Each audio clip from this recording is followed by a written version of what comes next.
რეფორმების მიმდინარეობას მოქალაქეები სპეციალური აპლიკაციით დააკვირდებიან. რა არის რეფორმატორის მთავარი მიზანი და როგორ შეძლებენ დაინტერესებული პირები პროცესში ჩართულობას? ნახეთ ჩვენი სიუჟეტი.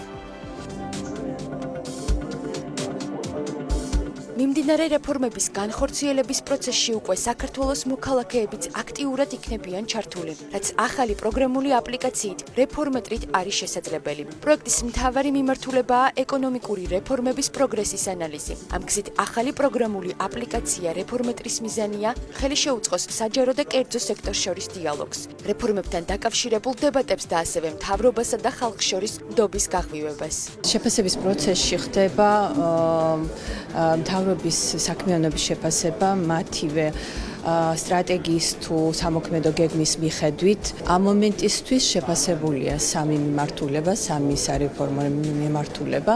ეს არის ინოვაციები და მცირე ბიზნესის რეფორმა, მეორე არის სოფლის მეურნეობის პოლიტიკა და მესამე კაპიტალი ბაზრის განვითარება. უფრო მეტი ინფორმაცია არის საჭირო, რომ საზოგადოებას მიეწოდეს თუ რა კეთდება ამ მიმართულებით.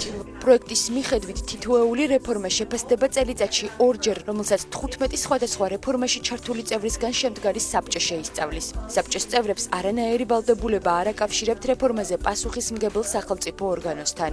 ერთის მხრივ ხედავთ რა გააკეთა მთავრობამ ამ თუ რეფორმის ფარგლებში, ასევე ვაფასებთ რა ცვლილებები გვაქვს ინდიკატორებში, რა შედეგი გამოიღო რეფორმამ. ეს არის ახალი პროექტი, ინოვაციური, ასეთი პროექტი ჯერ არ განხორციელებულა საქართველოში. ეს არ არის ანალოგი უცხოური პროექტებისა, მაგრამ არის კარგული კომპონენტები ავიღეთ საზღვარგარეთიდანაც. What is very important of this tool is რაც ყველაზე მნიშვნელოვანია, ეს პროექტი არის აბსოლუტურად ღია და გამჭვირვალე. პროცესებში ჩართულობა შეიძლება ყველა დაინტერესებულ ფიზიკურ პირს. მუდმივი კომუნიკაციისთვის სხვადასხვა საშუალებები არსებობს, მათ შორისაა აპლიკაცია ტელეფონში. მე რა თქმა უნდა მხარს უჭერს გავს აქტივობებს და სიახლეებს. მიხარია რომ აქ ვარ და ვიღებ მონაწილეობას. ახალი პროგრამული აპლიკაციის შემუშავება USAID-ის პროექტის მმართველობა განვითარებისთვის საგრანტო პროგრამისა და ICT-ის კვლევითი ინსტიტუტის ფარგლებში განხორციელდა. ოფიციალური ვებგვერდი უკვე მოქმედებს და მისი გამოყენება ყველას შეუძლია.